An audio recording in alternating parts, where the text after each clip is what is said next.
le podcast de François René. Cette émission vous est présentée par le Voyagiste de Québec et Voyage USA. Showbiz, voyage et nostalgie.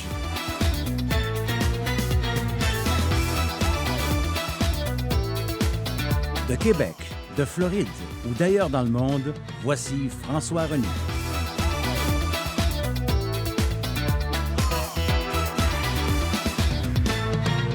Bon vendredi, mesdames, messieurs. Bonjour et bienvenue. 24 janvier aujourd'hui.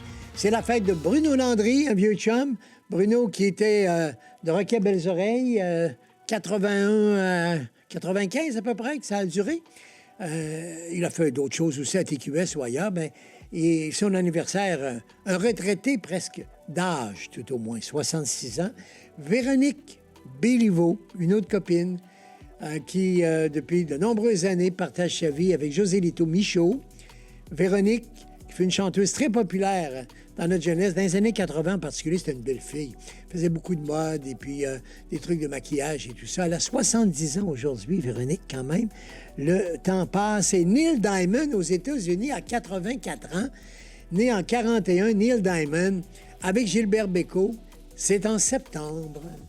Vous vous souvenez de ça, cette belle chanson? Il a fait Sweet Caroline. Hey, je pense qu'il n'y a pas un bar, pas un endroit ici en Floride où il y a un pianiste, un guitariste qui fait de la musique là, pour les gens qui vont manger, qui ne chante pas un soir, 2-3 fois Sweet Caroline, puis tout le monde chante avec lui. C'est extrêmement populaire, cette chanson, puis il y en a bien d'autres. Là. Neil Diamond, donc on peut s'en souvenir. La chanson de Bécaud en anglais s'appelle... Ça me revient September Song. Et en français, Gilbert avait appelé ça C'est en septembre, évidemment. Monsieur Lazare. Vous souvenez-vous du film québécois Monsieur Lazare de Philippe Falardeau qui gagne un Oscar en 2012. Nominé au Oscar, gagnant d'un prix. Ça, c'est un beau souvenir parce qu'il n'y a pas beaucoup de films québécois qui ont gagné des Oscars, évidemment. Décès aussi... en date d'aujourd'hui, en 2003, d'une des plus grandes fortunes italiennes, M. Gianni Agnelli. Lui, il était le directeur général. Il a vraiment participé, si vous voulez, à l'œuvre de son père, qui était le fondateur de Fiat. Alors, c'est la compagnie très riche, Fiat, la compagnie de voitures italienne. Maintenant, ils ont acheté dans les dernières années Ferrari. Ça appartient aux Agnelli également. L'argent, ils l'ont fait avec la Fiat, mais ils ont pu s'acheter tout d'Enzo Ferrari. Hein? Le musée, le plan de voiture, les fabrications. Bon, c'était eux autres Ferrari. Lamborghini et son propriétaire à Milan de Alfa Romeo. Pas mal, hein? Pas trop de problème à la fin du mois, M. Agnelli. Et il a toujours une fille... très charmante d'ailleurs, Patricia, qui s'est mariée. Et vous savez, surtout en Europe, hein, les aristocrates se marient entre eux. Alors, la famille la plus riche de l'histoire italienne, c'est les Borromei. Et de l'histoire récente avec les affaires, c'est les Agnelli. Alors, évidemment, les deux jeunes se sont mariés, Agnelli et Borromei, et ils forment un nouveau couple. Les deux familles les plus riches, c'est comme si Pellado se mariait à Desmarais ici, genre, avec leurs enfants. Alors, c'est des gens qui ont marqué beaucoup l'Italie de par leur success story. Et puis, moi, je pourrais dire, l'engagement, les emplois si nombreux qu'ils ont donnés à Turin, à leur plan de voiture. Vraiment, ils sont beaucoup aimés, les Agnelli, puis ils ont une villa magnifique sur l'île de Capri, puis un peu partout. Ils ont aussi une villa qu'on peut visiter quand on va dans le nord. C'est le lac Majeur. Et dans le lac Majeur, au large, il y a une île, l'île des Borromei. Alors, ça leur appartient. Ils sont tellement riches, ils ont dit, on n'y va plus. On va l'ouvrir pour que les gens puissent venir visiter la villa et l'île. Alors, c'est ce qu'on fait, d'ailleurs, chaque fois que je vais avec mes voyageurs au nord de l'Italie, puis qu'on va dans le lac Majeur, on arrête là également. Histoire triste aujourd'hui. Il y en a deux histoires tristes. Commences-tu par celle du Québec? Peut-être. Richard Blass, un 24 janvier. On l'appelait le chat. Il a été bien puni parce que c'était toute une histoire. D'abord, il est rentré dans un bar à Montréal, le Gargantua. Vous vous souvenez sûrement de l'histoire. Ça ne fait pas si longtemps, là. Il a tué le gérant, il a tué 2 clients, il a enfermé 10 personnes dans le bar, puis il a sacré le feu à ça. Le bar Gargantua, c'est épouvantable. Un hétacombe à Montréal qui a marqué la ville. Richard Blass. Alors, s'en est suivi une poursuite policière pour le retrouver. Et finalement, on l'a coincé dans un chalet à Saint-David. Il a été criblé de 27 balles. Une passoire. 27 balles par les policiers de Montréal. Alors, vous me direz que c'est pas une grande histoire à vous raconter, mais c'est quand même un fait vécu, évidemment. Mais moi qui est dans le show business depuis toutes ces années, aujourd'hui, comme souvent j'en ai parlé à la radio le 24 janvier, c'était en 65 que c'est arrivé. Sharon Tate. C'était une actrice, une jolie actrice. Elle était l'épouse de Roman Polanski, qui ne peut plus revenir aux États-Unis. Il y a toujours un mandat d'arrêt contre lui, d'ailleurs, pour une histoire de sexuelle, agression sexuelle juvénile, quelque chose comme ça. C'est pour ça qu'elle est toujours restée en Suisse et quelquefois en France. Et puis, les États-Unis ne peuvent pas obliger ces pays-là à le ramener ici aux États-Unis pour son procès. Donc, il n'est jamais revenu aux États-Unis. Tout ça pour dire que Polanski était avec Sharon Stone. Elle était enceinte de 8 mois, cette femme. Et rentrée la secte vraiment un timbré de toute l'histoire américaine. Vous connaissez son nom, Charles Manson.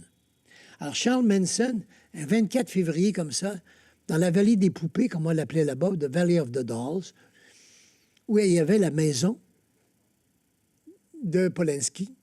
Il est rentré là avec 3-4 complices et ils ont tué Sharon Tate, la comédienne, qui avait un petit bébé dans son ventre. Sharon, qui était enceinte de 8 mois, ils sont amusés avec le sang, ils ont barbouillé les murs. La secte de Charles Manson, c'est épouvantable. Il est toujours en prison, lui, Manson. Un jour, j'ai reçu un spécialiste qui avait sorti un livre, c'était un Français, qui était de passage au Québec, qui était venu à CHRC. Il m'avait présenté un livre de l'histoire d'une dizaine de rencontres de tueurs en série. Le livre, toujours disponible dans les bonnes librairies, ça s'appelle « Mes rencontres avec des tueurs en série ». Je ne me souviens pas du nom de l'auteur. Et je lui avais demandé, les 10 que vous avez rencontrés, lequel était le plus fascinant ou vous a le plus dérangé, que vous avez pu en rêver ou en faire des cauchemars après? Il m'a dit Charles Manson. Il n'en est pas revenu. La méchanceté encore dans ses yeux. Son allure avec sa grosse barbe encore qu'il porte. Il m'avait raconté ça. Moi, je me souvenais, j'avais le frisson. Parce que lui s'est assis presque les yeux dans les yeux avec Sharon Stone, avec Charles Manson. Pas Sharon Tate, sa femme, mais elle est morte. Et il l'a tué, lui. Et il m'a dit quelque chose dont je me suis toujours souvenu. Il a dit, vous savez, c'est un spécial. Quand je suis arrivé dans la cellule pour le rencontrer, pour faire l'entrevue, parce qu'il avait accepté de rencontrer cet auteur qui sortait ce livre sur les plus grands tueurs en série, il a dit, première surprise, quand il est rentré dans la cellule, il ne se souvenait pas qu'il était si petit, un homme très court, dans les 5 pieds 4, 5 pieds 5. Et comme l'auteur en question était assez bien portant, alors, voulant toujours dominer les situations, Charles Manson a monté debout sur la chaise à la prison là-bas et il s'est assis sur le dos de la chaise, les pieds sur le banc. Donc, il était plus haut que son interlocuteur qui venait prendre des notes et l'interviewer pour son livre. Il a voulu le surplanter. Il me dit, j'ai été d'abord surpris de sa petite taille, et ensuite, je l'ai vu grimper sur la chaise et s'asseoir sur le dos de la chaise pour qu'il soit plus haut que l'autre monsieur assis, même si lui était un homme d'un plus grand gabarit. Des folies comme ça, quand ça t'est raconté par quelqu'un qui a vu les yeux dans les yeux. Un homme comme Charles Manson, c'est quelque chose. Et bien des années après, j'ai rencontré dans une entrevue à Paris l'une des plus belles femmes des actrices françaises, Michèle Morgan, qui avait tourné plein de films avec Jean Gabin, entre autres. Jean Gabin qui avait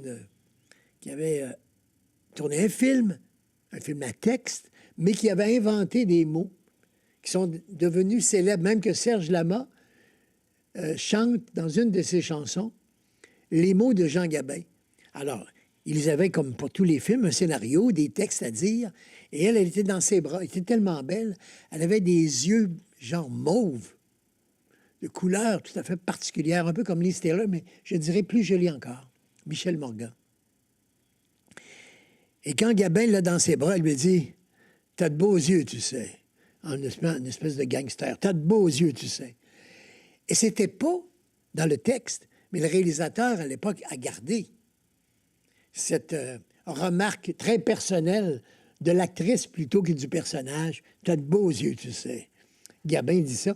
Et ça a été gardé sur bien des extraits de grandes histoires d'amour au cinéma. Et Michèle Morgan, que j'avais en entrevue, je lui ai rappelé ce moment. Elle a ri, elle a dit, vous savez, Gabin a toujours exagéré. Mais j'ai dit, il était en amour, elle dit follement.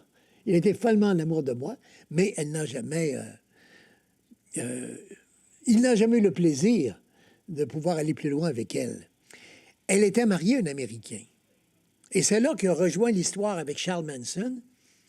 Elle est à Paris, bien des années plus tard. Elle demeurait, parce qu'elle avait, Mike Marshall, elle avait un mari américain. Mike est son fils. Et son mari Marshall avait une magnifique demeure dans la vallée, là-bas, à Los Angeles. Et quand elle a quitté la maison, elle l'a fait parce qu'elle n'arrivait pas à dormir. Elle n'arrivait pas à être bien dans cette maison. Elle ne savait pas pourquoi. Quelquefois, elle était seule dans cette maison de Los Angeles. Puis elle entendait des voix. Elle entendait des cris bizarres, tout ce que vous voulez. Et elle a dit, je ne reste pas ici. C'est comme une maison hantée. Bon. Elle a quitté la maison. Point de l'histoire. 20 ans plus tard, elle est dans sa baignoire à Paris. Elle écoute les nouvelles. Elle sait que Roman Polanski, le réalisateur de film, a acheté la maison où elle demeurait avec Marshall à l'époque, le réalisateur américain. Et c'est la maison qui lui a toujours fait peur, qu'elle disait hantée, prise comme par le démon. Eh bien, elle me dit, j'étais dans ma baignoire ce soir-là, très tranquille, en relaxation, et j'ai entendu à la radio un meurtre épouvantable. L'actrice, femme de Roman Polanski, a été tuée dans sa maison de Los Angeles.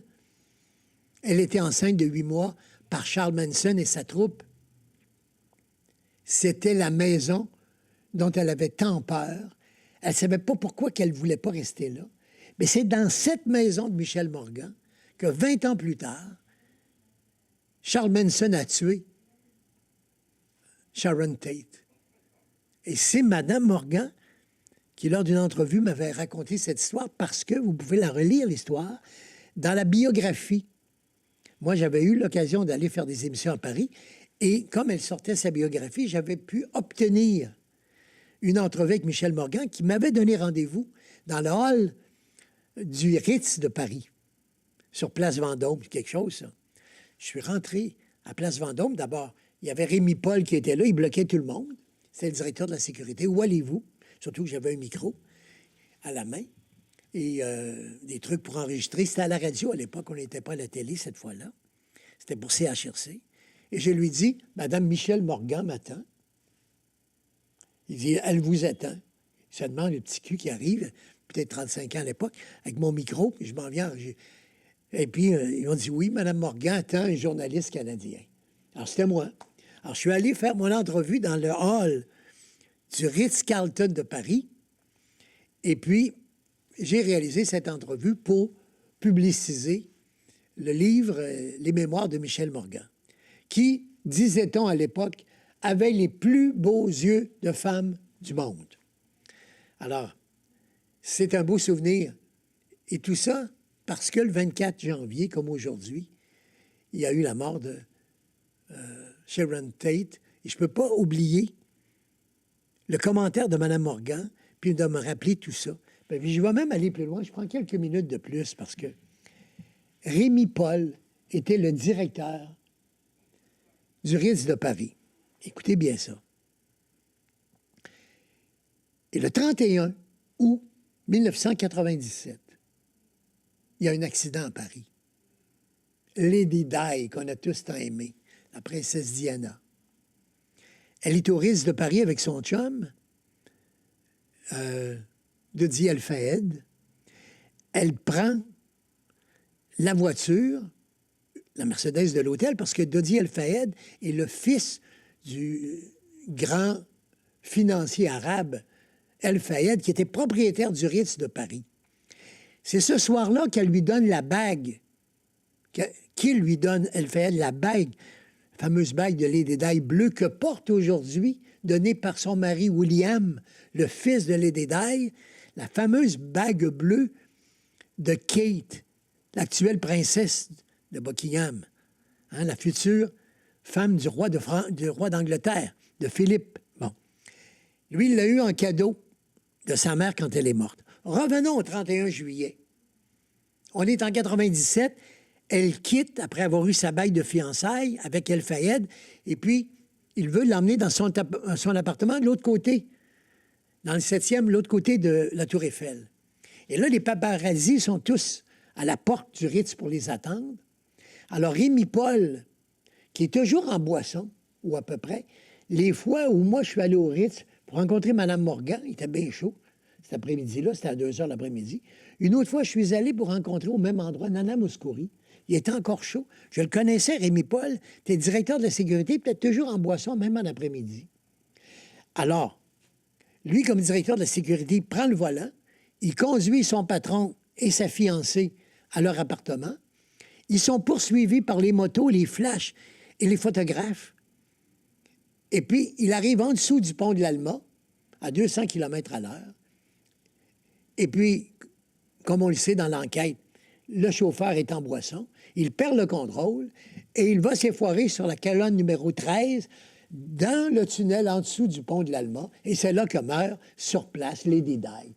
Le fameux accident de Lady Di à Paris. Elle part du Ritz, elle s'en va à son appartement, mais meurt entre-temps.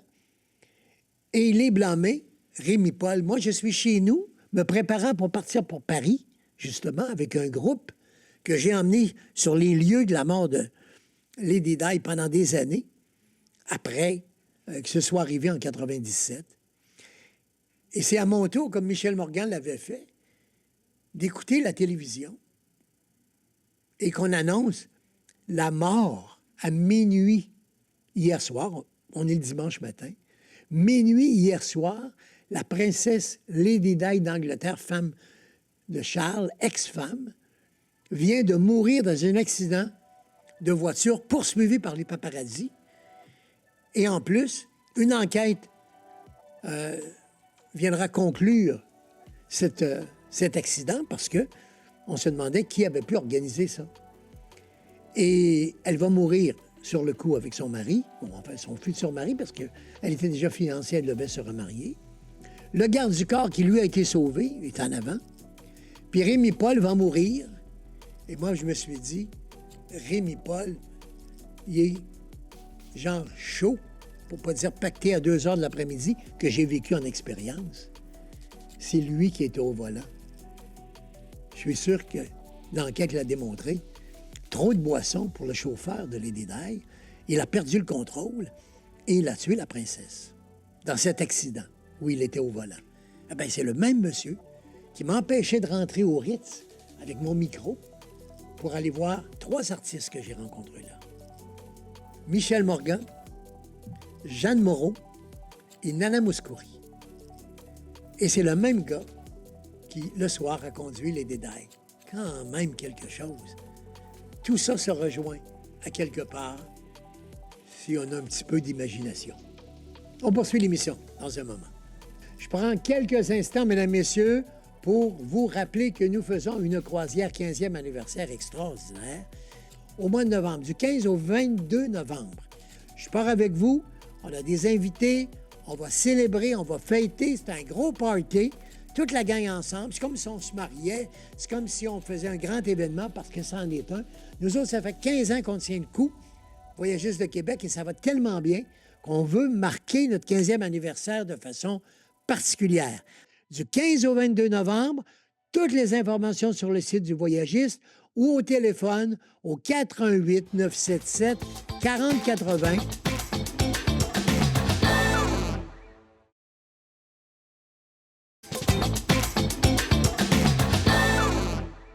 Mon prochain invité, il y a des années que je le connais, même il est tout jeune, mais depuis au moins 20 ans, je suis sa carrière. D'abord joueur de hockey, ensuite auteur, compositeur, interprète. C'est un gars de Québec en plus. Alors, il y a toutes les raisons qui font que je l'aime beaucoup et que je tenais dans cette première semaine d'émission ici en Floride qu'il soit avec nous. Étienne Drapeau est là. J'oublie pas non plus qu'il a été de la QV, je pense, 2004, Étienne. Bonjour. Absolument. 2004 à Star Academy, non? Exactement, tu as bien raison. Oui. Hey, t'en as fait des choses quand même. Don Juan, qui a remplacé Mario Belchat, était beau, magnifique dans ce rôle-là aussi. Ben oui, ben c'est un plaisir, mon cher François, de renouer avec toi, de te revoir. Tu as l'air en pleine forme. Absolument, absolument. Et j'ai toujours suivi ta carrière. Je t'ai jamais laissé tomber vraiment, tout en faisant d'autres activités. Même depuis, tu avais été repêché pour le Canadien quand même. C'était quelque chose dans le temps, là. Ben écoute, j'ai eu la chance d'avoir une belle carrière. Tu vois, là, ça fait quelques années là, qu'on ne s'était pas jasé. Comme tu l'as mentionné, j'ai débuté avec Star Academy en 2004. Et l'année dernière, en 2024, j'ai célébré mes 20 ans de carrière déjà. Donc, je suis parti l'année passée sur une grosse tournée. J'ai fait 52 dates de spectacles partout à travers le Québec. J'ai parti à un concept qui s'appelle des conférences musicales. Comme tu peux voir, là, juste ici, j'ai lancé aussi durant la pandémie 2 livres qui sont devenus des best-sellers. Faire le choix du bonheur, qui parle de ma philosophie de la vie axée sur le bonheur, la pensée positive. Et ensuite, j'ai vécu des choses difficiles dans ma vie, puis j'ai écrit un livre qui s'appelle « Vivre, aimer, souffrir et recommencer », dans lequel je parlais plus de la souffrance, de la douleur, du sens de la vie. J'ai pris ça, j'ai pris toutes mes plus belles chansons dans mes 20 ans de carrière, puis je suis allé faire des conférences musicales partout à travers le Québec l'année dernière, puis on retourne en tournée aussi avec les supplémentaires là, cette année un peu partout à travers le Québec. Donc, comme tu l'as mentionné, Star Academy, j'ai fait de la comédie musicale, j'ai écrit des livres, j'ai fait un spectacle en espagnol, le show latino, que je viens de donner au Mexique la semaine dernière. Donc, ma carrière, là, vraiment, là, ça s'est en allé dans plein de directions. J'ai eu la chance de faire plein de beaux projets à travers ces 20 années-là. Là, c'est bien. J'ai vu des photos de toi. Il y a des photos qui ont été publiées au Mexique.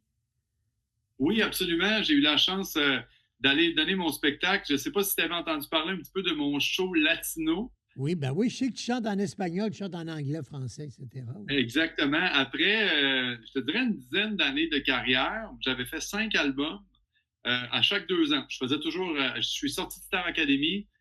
J'ai fait le tour de tous les festivals. J'ai fait des spectacles. J'ai lancé un premier album en 2006. Et ensuite, à chaque 2 ans, les 5 premiers albums, jour pour jour, je lançais des albums. Puis, moi, je suis auteur-compositeur, j'écris mes chansons et je suis mon propre producteur. Donc, il fallait que j'écrive une vingtaine de chansons pour en garder 12.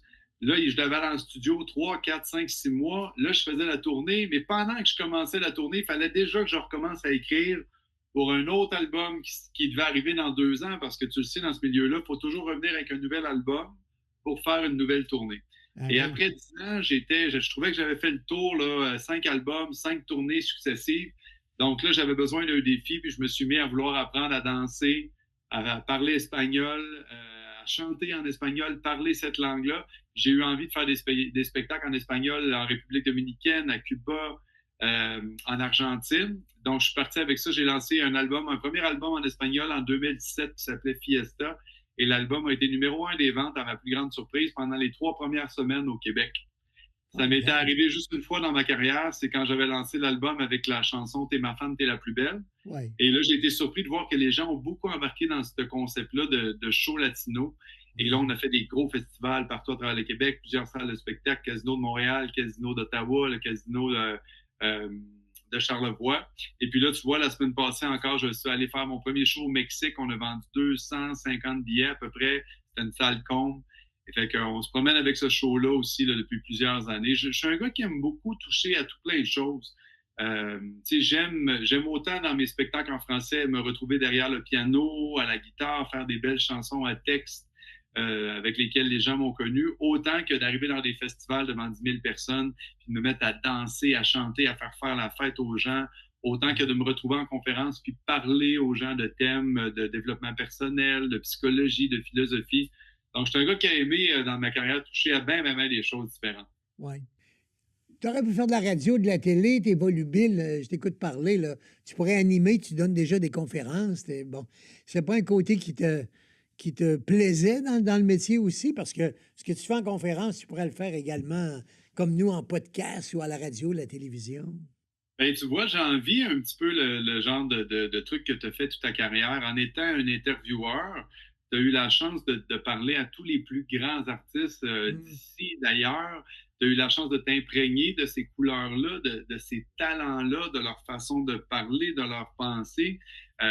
Moi, c'est ce que je trouve intéressant dans le côté radio, dans le côté télévision et maintenant podcast. Oui. C'est sûr que maintenant, des podcasts, il y en a beaucoup. On dirait que tous les artistes essayent d'en partir un, mais j'y ai pensé à... J'aime parler, je m'intéresse beaucoup aux gens. J'aime beaucoup les gens, j'aime beaucoup leur poser des questions, j'aime savoir d'où ils viennent, qu'est-ce qu'ils font.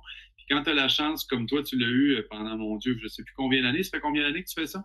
40 ans, peut-être, oui. 40 ans. Ouais. Ben, c'est des rencontres humaines, d'abord et avant tout. Ben oui. Tu as eu la chance de parler à tellement de gens talentueux, des gens qui ont réussi. Ces gens-là te racontent leur histoire.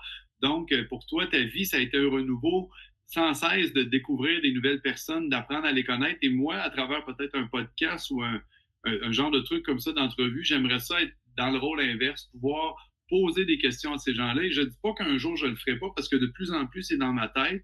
Là, maintenant, c'est au niveau stratégique. Il y en a tellement des podcasts et ci et ça, mais c'est quelque chose qui m'a quand même traversé l'esprit. Puis j'ai fait tellement de choses différentes dans ma carrière que peut-être un jour, j'irai vers ça. Qui sait? Je ne dis pas que ça arrivera jamais. Pourquoi pas? Te joindre à nous à Télémag, par exemple, un jeune comme toi, là, ça lui donnera un peu de vigueur, d'avoir de la nouveauté à l'écran. Pourquoi pas? Écoute, j'avais jamais... Tu pourrais le faire. Tu as le talent. Oui, je n'avais jamais pensé au côté télévision, parce que quand on pense au côté télévision, des fois, c'est plus difficile, mais c'est dans des endroits comme ça, à Télémag, où quelqu'un peut faire ses premières armes, voir si ça convient bien. J'en prends note, mon cher ami. On ne sait jamais, oui, absolument. Où la vie va nous amener. Tu l'as dit tout à l'heure, dans ma carrière, j'ai fait plusieurs choses. J'ai aussi fait de la comédie musicale. J'avais remplacé Mario Pelcha dans la deuxième. C'était bon dans Don Juan, ben oui. Oui, tu l'avais vu? Tu avais eu la chance de le voir? Oui, j'ai la chance de le voir. Je t'ai vu. C'était vraiment très bien. J'étais bien content que tu relèves ce défi-là aussi. Ben, tu vois, c'est quelque chose, moi, étant tout d'abord un auteur-compositeur, qui ne se considérait pas à la base. Je pense que j'ai une belle voix, je pense que j'ai un bon registre vocal, mais je ne me considérais pas un chanteur à voix, comme quand on pense à Mario Pelcha ou à un Bruno Pelletier ou à Sylvain Cossette. Donc, quand j'ai été surpris quand on a pensé à moi pour l'audition, d'ailleurs, quand j'ai auditionné pour Don Juan, au départ, j'auditionnais pour le rôle de Don Juan, parce que Jean-François Brault ne devait pas le refaire à l'époque. Donc, il cherchait un nouveau Don Juan. Et c'est seulement une fois rendu en audition devant Félix Gray que quand je suis allé chanter les chansons de Don Juan, que là, Félix Gray, tout de suite après la deuxième chanson, il m'arrête et il me dit écoute, il dit, est-ce que tu connais la chanson Les Femmes que chantait Mario Pelcha? Je dis oui, ben oui, je l'ai tellement entendue, c'est tellement une belle chanson. Il dit, est-ce que tu serais capable de la chanter? Je dis, ben, si j'avais les paroles, oui, parce que je la connais très bien.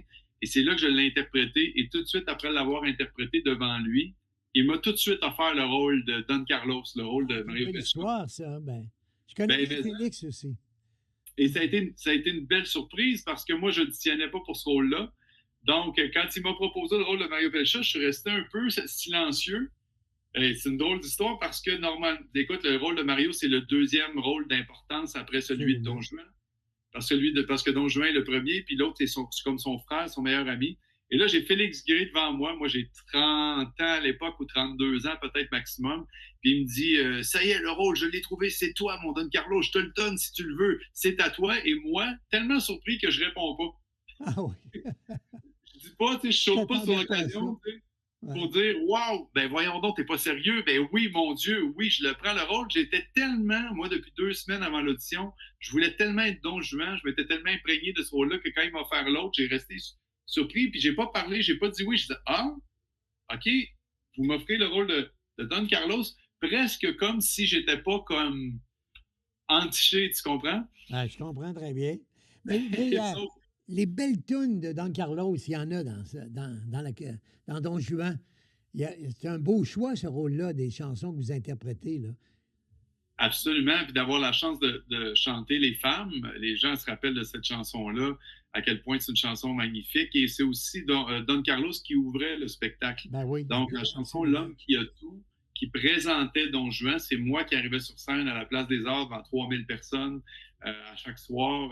Donc, pour moi, à l'époque, à 30 ans, de faire un rôle comme ça, j'ai beaucoup appris. Mais tu vois, des fois, il faut essayer plusieurs choses. Je ne dis pas que j'ai pas aimé la comédie musicale parce que j'ai aimé ça, mais c'est pour moi, c'est pas aussi gratifiant que d'écrire mes propres chansons et de Bien présenter sûr, mes ben propres oui. spectacles où je livre mes propres interprétations de mes chansons, de mes émotions. Donc, si jamais je refaisais pas de comédie musicale dans ma vie, j'en serais pas peiné. Donc, tu sais, je pense que dans une carrière d'artiste, il faut toucher à plein de choses pour voir ce qu'on aime et ce qu'on n'aime pas. Et ça, je suis je me trouve très choyé d'avoir pu faire ça. Ouais. Mais qu'est-ce qui t'a amené à faire des conférences, donc, et puis à faire le choix du bonheur, là, comme tu me parlais tantôt? Oui, ben ça aussi, c'est une belle histoire. En fait, euh, moi, je suis un gars qui essaie de trouver le positif dans tout ce qui m'arrive. Puis dans toutes les épreuves, dans toutes les choses qui ont été difficiles dans ma vie, j'ai essayé de toujours trouver le positif. J'ai la foi, je me dis que je crois en la vie, je crois en le beau, puis je pense toujours que la vie nous envoie les épreuves dont on a besoin. Je pense que la vie nous envoie pas toujours ce qu'on veut, mais ce qu'on a besoin. Et puis, quand est arrivée la pandémie, j'avais tout plein de spectacles, j'avais une belle année tout d'un coup, comme tout le monde, plus de spectacle, j'ai plus rien. Et j'avais un rêve depuis toujours, moi, qui était d'écrire un livre. Je voulais raconter ma philosophie de vie. Tout ce que moi, j'avais trouvé dans ma vie, les trucs, les conseils, les exercices que j'ai soit lus, appris ou créés par moi-même. Et je me suis dit, je vais tous les mettre dans un livre. En temps de pandémie, je pense que les gens ont besoin de ça, avaient besoin de positif, avaient besoin de bonheur. Et ça a donné un livre de 200 pages qui s'appelle Faire le choix du bonheur, que j'ai édité moi-même sous ma propre maison d'édition. Et on en a vendu 7000 copies jusqu'à aujourd'hui. Et ce livre-là a fait beaucoup de bien. Et tout de suite après, 2 ans après, j'ai eu envie d'écrire un peu son contraire et son complément. C'est-à-dire que le premier livre est blanc, comme tu le vois derrière moi, qui Oui. porte sur le bonheur, le positif, et l'autre est noir. Ah, Il parle plus des façons de se sortir de la noirceur, des épreuves. Tu le sais, tu as vécu des choses difficiles. Parfois, on a besoin de puiser à l'intérieur de nous, de trouver à l'intérieur de nous un sens à notre vie quand tout va mal, quand il y a le deuil, quand il y a la maladie. C'est là souvent qu'on a besoin d'un petit coup de pouce. Et là, ben, moi, j'ai mis un peu tout ce que j'avais vécu dans ma vie qui m'avait aidé à sortir des épreuves. Le deuil, ma conjointe a été malade pendant un moment. On a perdu aussi une personne avec l'Alzheimer. Et j'ai tout mis ça dans ces 2 livres-là. Et là, ensuite, j'ai eu envie d'aller rencontrer les gens, de leur parler de ces thèmes-là. Donc, je suis parti avec ça, puis c'était pour puis je célébrais mes 20 ans de carrière. Donc, j'ai dit, pourquoi pas prendre toutes mes plus belles chansons en carrière, arriver, chanter une chanson ou deux, parler de mes thèmes de mes livres, entre autres parler, par exemple, de quand ma conjointe était malade, d'écrire la chanson que j'ai composée pour elle, par exemple, quand elle était à l'hôpital, quand j'ai écrit Veux-tu faire ta vie avec moi? Et là, je la raconte et je la chante. Là, ensuite, je parle de l'Alzheimer, qu'on a perdu quelqu'un dans notre famille de l'Alzheimer. Et là, je chante ma chanson sur l'Alzheimer. Fait que c'est un beau concept. Je suis très, très proche des gens. On a fait 52 représentations. Et là, en mars, on repart partout à travers le Québec pour 30 autres spectacles en ah bon? supplémentaire. On retourne voir les gens. Les gens peuvent aller sur mon site web au etiennedrapeau.ca s'ils veulent aller voir les Oui, différentes si on dates. veut acheter des billets ou on veut aller te voir, tu es un peu partout dans la région de Québec aussi. Oui, entre autres, on fait notre spectacle de Saint-Valentin à la Chapelle, le Centre d'art La Chapelle, qui est le 14 février. C'est presque complet. On va aussi à l'île d'Orléans au mois de mai pour donner un spectacle pour la fête des mères. Donc, à travers mes conférences, je continue toujours à donner mes propres spectacles de musique en français et aussi toujours quelques spectacles latinos. Les spectacles latinos qui arrivent souvent plus au cours des festivals durant l'été. Ben oui, je comprends. Tu as fait du chemin, le petit gars de Saint-Sauveur, quand même, depuis, hein? Oui, tu connais Saint-Sauveur? Je connais Saint-Sauveur très bien. Il restait en haut, Saint-Jean-Baptiste, c'était juste en bas. Et moi, j'aime ta chanson sur la Basse-Ville, là. Ah, ben oui, écoute, ça, c'est une belle chanson justement de mon dernier album, Le Pont. Oui. Et quand on parlait des conférences tout à l'heure, l'album Le Pont, mon plus récent album en français, je l'ai lancé durant la pandémie aussi. Parce qu'au début de la pandémie, il était prêt à lancer. Puis là, je me suis dit, ben là, je ne vais pas lancer un album pendant la pandémie. On ne tournait plus, il n'y avait plus de spectacle. Alors, c'est pourquoi j'ai fait le livre. Mais un an après, on était encore en pandémie. Puis là, j'ai dit, ben écoute, là, je ne suis pas pour attendre puis attendre. On ne savait pas combien de temps ça allait durer. Donc, j'ai lancé l'album, mais je n'avais pas pu partir en tournée. Alors, c'est pour ça que j'ai pris cet album-là puis que je l'ai intégré à ma conférence musicale. Et c'est dans cet album-là qu'il y a la chanson dont je te parlais de ma conjointe, une chanson sur les amours, et la chanson dont tu parles sur la Basse-Ville, où je raconte où j'ai grandi, dans le petit quartier ouvrier de Saint-Sauveur, là où mes parents, mes grands-parents ont bûché pour bâtir ce que nous, on a aujourd'hui. Je trouve que les gens de ma génération, moi, je suis un peu entre deux. Je suis pas si vieux, mais je suis plus non plus un petit jeune. Mais des fois, je trouve qu'on oublie qu'il y a eu des gens qui ont été là avant nous, qu'il y a eu la Révolution tranquille, que les gens se sont battus, que les gens de l'âge de mes parents, de ton âge, François, vous avez travaillé fort pour que nous, aujourd'hui, notre génération, on vive dans le confort qu'on a aujourd'hui. Parce que quand vous avez grandi dans des familles, mes parents, mon père avait une famille de 10 enfants, ma mère 7 enfants, mon grand-père avait 3 emplois. Ma mère, ma grand-mère, j'en revois encore élever 10 enfants, faire le ménage, faire le lavage en main parce qu'il n'y avait pas de laveuse sécheuse, prendre des grosses affaires de lavage, monter ça au 2e étage sur le toit, aller étendre ça. Tu sais, les gens de la génération avant nous ne l'ont pas eu facile. On vous doit beaucoup. Donc, dans cette chanson-là qui s'appelle « Je chante pour eux », je parle des gens qui ont passé avant nous et qui ont bâti le Québec puis le beau confort que nous, on a aujourd'hui. C'est un bel hommage que je rends aux gens de cette génération-là. Je trouve que tu as une belle philosophie de vie quand même. C'est important. Les livres, on a ça chez Renaud-Bré partout. Ben, c'est des adresses courriels pour pouvoir s'en procurer. Ça se vend encore dans certaines librairies. Et sinon, ben, sur mon site Internet, les gens peuvent le commander. Puis moi, je l'envoie, je le dédicace et c'est moi qui l'envoie moi-même par la poste. Au le prochain rendez-vous, dans le fond, pour les gens qui veulent te voir, c'est à La Chapelle pour la Saint-Valentin dans quelques semaines. Le Saint-Valentin, le 14 février. Et ensuite, on donne là, c'est un brunch spectacle. Il y a un repas spectacle à la sucrerie Blouin à l'île d'Orléans pour la fête des mères au mois de mai. Okay. Mais les gens peuvent il y a plusieurs shows. Il y a aussi ma conférence qui revient en supplémentaire au mois de juin. Donc, on va être 3 fois à Québec là, dans les prochains mois et aussi partout à travers la province, autant avec les conférences que les spectacles musicaux. Donc, on n'aura pas le plaisir de te voir en Floride cet hiver parce que tu es déjà venu chanter ici.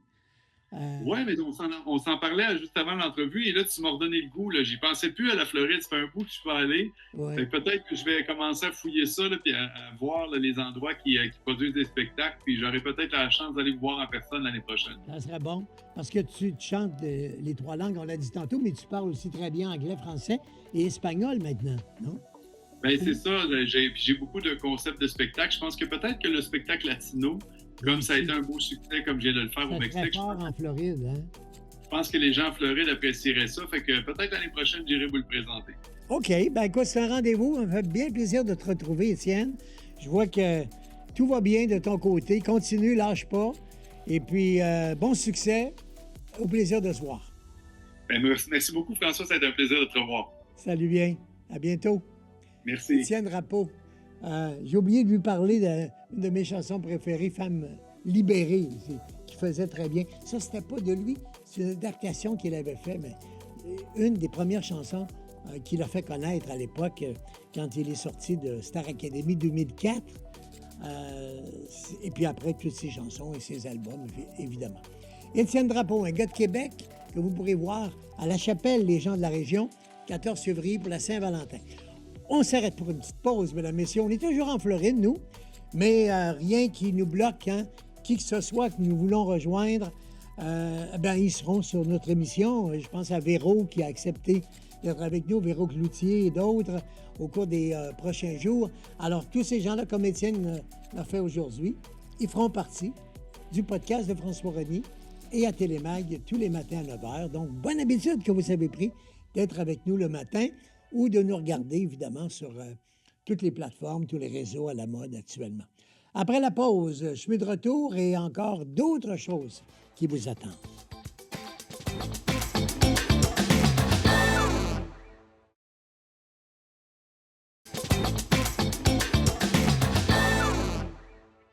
Eh bien, pour terminer la semaine, on va parler de sport. Et on aurait dû en parler avant, peut-être, avec tout ce qui se passe. Mais c'est aujourd'hui qu'on va le faire. Et j'ai choisi, pour le faire, un vrai gars de sport. Il connaît ça. Il a passé sa vie dans les chroniques sportives, dans les émissions de sport, à la télévision, à la radio, beaucoup, beaucoup. Également à CJRP Québec, il a été numéro 1 déjà. Lui et Simoneau se renvoyaient la balle à l'époque. C'était nos deux gars de sport par excellence. Serge Cloutier, qui a décidé de quitter Québec pour aller, il y a de ça longtemps, vivre du côté du Saguenay. Et c'est là-bas qu'on va le retrouver maintenant. Bonjour Serge. Bonjour François, comment vas-tu? Ça va très bien, heureux de te voir. Nous, on se parle souvent. Oui. Les gens pensent peut-être que je te retrouve après bien des années, mais il faut dire que tu guides également pour le Voyagiste de Québec. Tu l'as fait pour d'autres organisations de voyage également. C'est comme une deuxième carrière pour toi aussi, ça, le voyage, hein? Bien, moi, je suis content. Je suis très heureux d'abord de faire partie de la grande famille du Voyagiste. Oui. Puis en plus, c'est que je fais encore des petites chroniques de sport pour me garder là, au fait de l'actualité. J'en fais une dans la région de Québec. Ça s'appelle Choc FM. Oui. Et Choc FM, c'est une radio de Port-Neuf. Oui. Alors, une fois par semaine, avec mon ami Michel Cloutier, je fais une petite chronique. J'en fais une autre au Saguenay. Puis à travers toutes ces belles aptitudes de sport, j'aime voyager, j'aime accompagner. Alors, avec le Voyagiste, je suis comblé. Bien, tu es un bon accompagnateur et nous, on a besoin de gens qui aiment les voyageurs avec qui ils partent, qui sont contents d'être entourés de 30 ou 40 personnes. C'est pas tout le monde qui a cette qualité de pouvoir bien communiquer avec les gens puis d'être heureux d'être en groupe. Parce qu'un voyage de groupe, c'est quand même différent que quand on le fait en individuel. Et toi, tu le fais encore là, avant les fêtes pour une croisière. Puis j'espère que tu iras au mois d'avril là, en Tunisie. On est en train de remplir un autre groupe. Il reste quelques places encore. Je pense que tu serais d'accord pour partir avec nous hein, au mois d'avril. Absolument, absolument. J'ai déjà commencé d'ailleurs à faire des recherches, à regarder un petit peu partout. Je t'ai écouté, j'ai écouté la vidéo que tu as faite sur le voyage en Tunisie, le coucher dans le désert et ainsi de suite. J'apprends ma géographie en même temps parce qu'il y a des endroits, des fois, qu'on n'a pas toujours visités. Puis là, je regardais Souche, Sousse, oui. Sousse et Hammamet, oui. puis Port El Kantaoui, puis... Le Port El Kantaoui à côté. Vois-tu, tu connais déjà les belles places.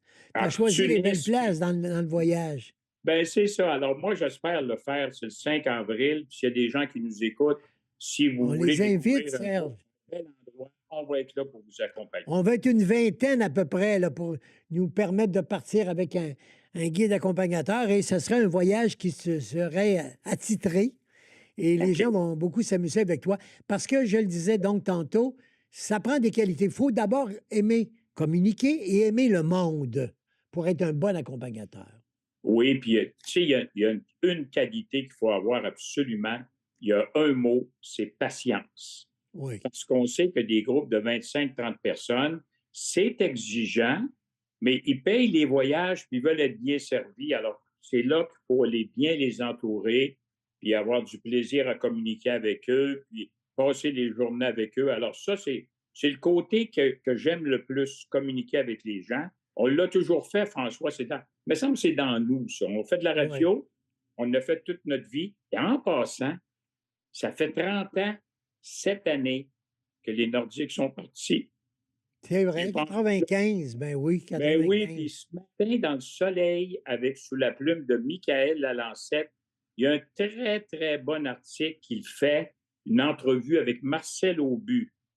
Oh, dont on n'a pas beaucoup entendu parler dans les dernières années. Non. Il y avait eu toutes sortes de circonstances, mais tu sais que c'est un fonceur, pas à peu près. Alors, Alors, ils rappellent tous les souvenirs. Malheureusement, ils nous ont quittés il y a 30 ans. Ils vont survenir un jour? Ça va être assez difficile, merci, parce que ça coûte trop cher. Ils avaient vendu 75 millions. Puis aujourd'hui, pour avoir une franchise, c'est 1 milliard. Ça donne-tu Incroyable. une idée? Qu'on ait laissé ça, c'est Jacques Parizeau, qui n'a pas aidé les Nordiques à l'époque, le premier ministre de l'époque. Moi, j'ai été bien nationaliste dans ma vie, mais ça, c'est une décision que je n'ai jamais acceptée. Ça, Non, c'est il n'y a tout. pas eu l'aide, mais quand même, Marcel, du gouvernement du Québec ou du fédéral à l'époque, là. Jacques Parizeau de son côté, puis il n'y avait pas eu Jean-Paul Lallier non plus, qui lui était plus culturel. C'était un bon maire, mais lui, c'était la culture et non le sport. Oui. Et il n'était pas trop d'accord avec Marcel. Puis Marcel voulait avoir un casino. Ça aurait sauvé la franchise, évidemment. Mais aujourd'hui, là, pour entrer dans la Ligue nationale, il y en a encore qui rêvent, mais 1 milliard de dollars, tu n'as pas vendu un billet, 300-400 piastres pour aller au Nordique, je ne sais pas. Je pense que soyons réalistes. Peut-être qu'un jour, ils vont revenir, mais pas pour le moment. Oui, c'est un dossier très épineux, même si les Kings sont venus jouer l'année passée, puis les autres, là, pour amadouer la Ligue nationale, Boston et justement la Floride qui était venue jouer au Québec. Mais le monde a bien répondu, par exemple. Il y a eu beaucoup de monde Bon, oui, il y a eu aux beaucoup de deux monde. matchs là, pré-saison. Bien, regarde les remparts présentement. Ils sont 14e au classement de la Ligue junior majeure du Québec. Ils ont entre 7 et 10 000 personnes. Le monde de Québec aime le hockey. Mais là, c'est sûr qu'aller au hockey junior à 20 puis aller au Nordique à 300, puis 400, puis 500, il y a une bonne marge, là. Mais il reste quand même que c'est un bon article que je vous conseille de lire, ceux qui ont le soleil, là. Évidemment, vous pouvez l'avoir par Internet, par le web. Alors, à ce moment-là, lisez l'article de Michael Lalancette. Puis en passant, François, les Canadiens sont dans les séries. Je ne le crois pas. Ça, c'est rendu où, là, exactement? Moi, j'en ai perdu un bout. Là. J'ai fait beaucoup d'émissions, puis le temps de nous installer en Floride. Ils sont rendus où? Tu me dis qu'ils vont faire les séries. Bien, ils sont dans les séries. J'en reviens pas. Ils ont gagné plus. Je sais qu'en Floride, ils ont gagné aussi. Les 2 matchs, là, cet hiver. Ben oui, puis hier soir, ils ont battu. Avant hier, ils ont battu les Rangers. Hier soir, ils ont battu Tampa. Oui. Et là, ce matin, là, si la saison se terminait, Ottawa et Canadiens dans les séries. Le même nombre de points que Boston, mais Boston a un match de plus de jouer. Alors, qui aurait cru ça au mois de novembre? Tout le monde mettait Martin Saint-Louis dehors. Il n'y avait pas d'équipe. C'était impossible. C'est la meilleure équipe depuis le 17 décembre. Mais qu'est-ce qui s'est passé? Comment tu l'analyses, Serge, que le Canadien, moi, quand je les ai vus avant de partir pour mes voyages, il était effectivement prêt à congédier Saint-Louis, même le directeur général. Bon. Et là, tu me dis qu'ils vont faire les séries. Bien là, c'est pas sûr, parce qu'ils peuvent être dans les séries comme aujourd'hui, puis demain sortir des séries tellement. Écoute, il y a 10 équipes, 10 qui sont dans la course pour une place dans les séries. Ça peut changer à tous les jours. Ils perdent un match, ils sortent des séries. Ils gagnent un match, ils rentrent dans les séries. 53 points Tampa, Ottawa Canadien, Boston 52, Columbus 51, Rangers et Flyers 50. Avec 3 points entre 7 équipes. Ça peut changer à tous les jours, mais mon Dieu que c'est intéressant à suivre. Ah oui, c'est intéressant à suivre. Mais qu'est-ce qui a fait que le Canadien, qui perdait autant de matchs, même j'ai vu des parties 9-2, des trucs comme ça, comment peuvent-ils s'être sortis du pétrin? Comment tu le vois? Qu'est-ce qui a fait qu'ils ont gagné tous ces matchs?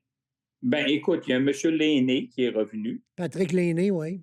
Patrick Lainé. Puis lui, là, sur l'avantage numérique, il y a un lancer, mes amis. C'est un lancer à la Ovechkin ou à la Stamkos. Ces gars-là qui, aussitôt qu'ils ont la rondelle, c'est bang, et ça s'en va dans le filet. Bien, Lainé a apporté une dimension différente. Puis ils ont un jeune qui s'appelle Lane Hudson, 20 ans. C'est un défenseur. Qui est bon. Tu sais, il patine, il a un bon sens du jeu, il fait des belles passes. Il est tout petit. Tu sais, c'est pas un gars qui a un gros physique. Sauf que il est tellement rapide qu'il peut éviter les mises en échec des fois qui sont plus solides. Puis là, ce jeune-là, probablement qu'au moment où on se parle, il va être nommé la recrue de l'année. Ça fait longtemps qu'on n'a pas vu ça à Montréal, là. On a Piqué Sauben avait été la dernière fois, puis il avait été très bon. Mais là, Hudson, Laney, puis on dirait que tout le monde joue bien de ce temps-ci. Puis ça fonctionne. Hier, ils perdaient contre 2-0 contre Tampa. Ils ont réussi à revenir 3-2. Ils perdaient contre les Rangers 4 fois dans la partie, sont revenus. Alors là, on va avoir du plaisir pour la balance de l'année à parler du Canadien et à les suivre. C'est sûr qu'à l'époque, vous autres, vous aviez les Nordiques. Je parlais des nombreuses années au micro de CJRP comme directeur des sports d'abord à la station, puis tu avais le mandat de l'émission de sport à 5 heures. Mais les Nordiques, c'était votre beurre sur la toast, là, parce que aujourd'hui, faire 2 heures de sport à Québec sans les Nordiques, ce ne serait pas possible à la radio. Impossible. Et on avait 3 lignes ouvertes en même temps. Oui. Fallait-tu que ça soit fort, Canadien Nordique? CKCV, CJRP, CHRC. Ben oui, Max Simoneau, moi j'animais à CJRP, puis il y avait Joe Hardier à CKCV. Les trois, vous aviez votre public, vous étiez populaires les trois, là. Oui, Marc dominait plus, puis tu sais, il faut tout de même admettre qu'il travaillait avec André Arthur, qui était le king dans ce temps-là, puis les codes d'écoute étaient extraordinaires, sauf que Marc faisait un très bon travail, c'était un bon chroniqueur. Et on a eu du plaisir, tu sais, c'était pas des chicanes entre les gars, là. À Québec, nous autres, on avait 3 lignes ouvertes de sport, nos lignes étaient pleines, ça marchait, on pourrait plus refaire ça, c'est impossible. Mais oui. C'était du bon temps, un plaisir de couvrir les Nordiques pendant des années. Évidemment, comme je mentionnais tout à l'heure, le temps passe, hein, ça fait déjà 30 ans qu'ils sont partis. Alors, on vit avec autre chose. Ben oui, absolument. Ben, j'espère que, Serge, tu accepteras d'autres invitations, qu'on aura l'occasion de se reparler de sport et puis de voyage aussi, parce que si tu pars avec un groupe de Tunisie ou ailleurs dans les prochains mois, on compte bien se servir de tes connaissances et tes qualités d'accompagnateur pour le voyagiste. Alors, on aura l'occasion de se parler. Puis maintenant, ben, on peut le faire aussi à la télévision, à travers les voyages que les accompagnateurs peuvent faire. Oui. On aura l'occasion de se revoir. Et puis, tu surveilles le sport pour nous, puis on aura l'occasion de se reparler également. Quand ça va te convenir, François, tu es toujours le bienvenu. Ça me fait plaisir. Je me croise les doigts pour qu'on puisse partir avec un bon groupe pour la Tunisie le 5 avril. Bien, on invite les gens. Serge sera votre accompagnateur. Il reste quelques places pour confirmer notre 20-22 personnes nécessaires pour partir. Alors, j'espère que je pourrai l'annoncer bientôt. Et les voyagistes, vous appelez ceux qui veulent aller à la Tunisie, c'est tout un pays. Et vous aurez un excellent accompagnateur également. Serge, merci beaucoup de ton Saguenay de nous avoir parlé. Et puis, rendez-vous dans les prochaines semaines pour analyser un peu ce qui se passe. Puis on verra bien si le Canadien va finalement, après je ne sais plus combien d'années, rentrer dans les séries. Bien, ils sont entrés dans le temps de la pandémie parce qu'il y avait eu toutes sortes de circonstances, mais ça fait tellement longtemps que les gens attendent. On va avoir du plaisir. Puis François, tu es toujours le bienvenu. Quand tu vas avoir une nouvelle ou un souvenir ou quoi que ce soit pour le sport, je serai avec toi. Merci beaucoup, Serge. Merci bientôt. Infiniment. À la prochaine. À la prochaine. Serge Bodin-Cloutier, comme on l'appelait, notre chroniqueur de sport à CJRP pendant de nombreuses années et un passionné du sport surtout. Il accepte évidemment, comme il vient de le dire, de nous accompagner à travers nos émissions de la Floride quand on aura besoin d'un commentateur de sport et on aura l'occasion, évidemment, de parler de sport, peut-être aussi du Super Bowl, parce que ça s'en vient très rapidement. On va se dire bonjour dans un moment après la dernière pause, mesdames et messieurs. Restez là.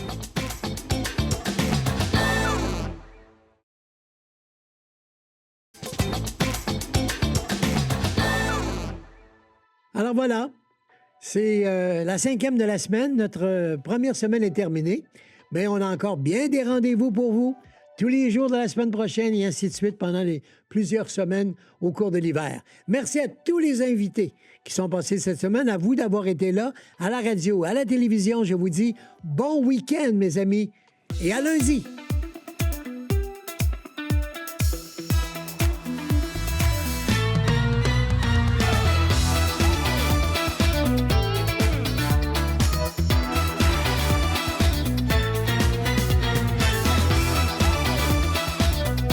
Cette émission vous a été présentée par le Voyagiste de Québec et Voyagiste USA.